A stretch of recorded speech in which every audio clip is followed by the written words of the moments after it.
लगी है सांसद वाले केस में, क्या है पूरा? 24 नवंबर 2024 को जनपद संबल में कोर्ट के द्वारा दिए गए आदेश के अनुसार हो रहे सर्वे में विघ्न डालने और वहां पे उपद्रव करने और हिंसा और आगजनी करने के आरोप में कुल 12 अभियोग जनपद संबल में पंजीकृत हुए थे। उनमें से 7 अभियोग पुलिस के द्वारा पंजीकृत कराए गए थे, 5 अभियोग है वो आम जनता के द्वारा करवाए गए थे। उन सभी अभियोगों में कल चार्जशीट है वो दाखिल की जा चुकी है। उनमें सबसे महत्वपूर्ण 335/24 जो उस दिन हुई हिंसा की कंस्पिरेसी के बारे में लिखी गई थी। उस अभियोग में कल जियाउर रहमान बर्क जो कि यहाँ के सांसद हैं उनको चार्जशीट किया गया है और उनके साथ में एक अन्य नामजद अभियुक्त सोहेल इकबाल उनकी वहाँ पे घटनास्थल पर मौजूदगी घटनास्थल के पास में मौजूदगी पाई गई, लेकिन उनसे कई घंटों की पूछताछ करने और अन्य साक्ष्यों के संकलन के बाद में किसी प्रकार के साक्ष्य उनके खिलाफ नहीं पाए गए, इसलिए उनकी नामजदगी गलत पाई गई। और इसके साथ में 23 अन्य लोग को गिरफ्तार करके इस केस में ऑलरेडी जेल भेजा जा चुका है।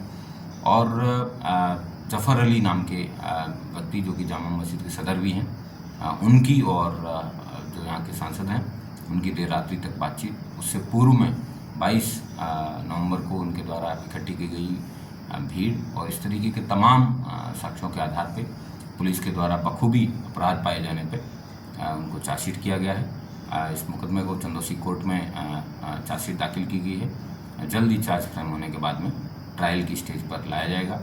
अन्य मुकदमे ट्रायल की स्टेज पर आ चुके हैं, उन सभी के अंदर पुलिस के द्वारा प्रभावी पैरवी करके सजा कराई जाएगी। कुल 92 अभियुक्त अभी तक इस हिंसा में गिरफ्तार करके जेल भेजे जा चुके हैं। कई ऐसे अभियुक्त हैं जिनकी पुलिस के द्वारा तलाशी की जा रही है, नहीं मिलने पर उनके सबके खिलाफ NBW लिए गए हैं। 82 और 83 की भी कार्रवाई जो कि पूर्व की CRPC में की जाती थी, जो नए BNSS के जो सेक्शंस हैं उसके हिसाब से उन लोगों की कुर्की की कार्रवाई है वो जल्दी अमल में लाई जाएगी। सांसद जियाउर रहमान बर्क इसमें घटना में संलिप्त पाए गए हैं जी। आगे क्या तैयारी है? पुलिस के द्वारा प्रभावी पैरवी करके इनको जल्द से जल्द सजा दिलाए जाने का कार्य है वो किया जाएगा। इसमें 92 अभियुक्त हैं, उनको अभी तक गिरफ्तार करके जेल भेजा गया है।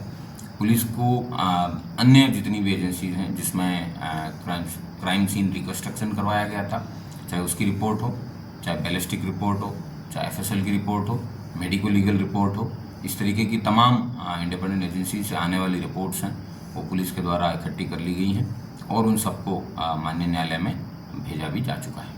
पाकिस्तानी कारतूस भी मिले थे सर यहाँ पर, उन सभी की बैलिस्टिक रिपोर्ट्स हैं वो माननीय न्यायालय में भेजी जा चुकी है और वो ट्रायल में काम आएगी। तो क्या सांसद की गिरफ्तारी होगी नियम अनुसार इस केस में? नहीं, उनसे पूछताछ करके उनको 35B का नोटिस दिया गया था और पूछताछ करने के बाद में उनसे जो भी साक्ष्य संकलित किए गए और उसी के आधार पर पुलिस के द्वारा है वो चार्जशीट करा। ठीक है।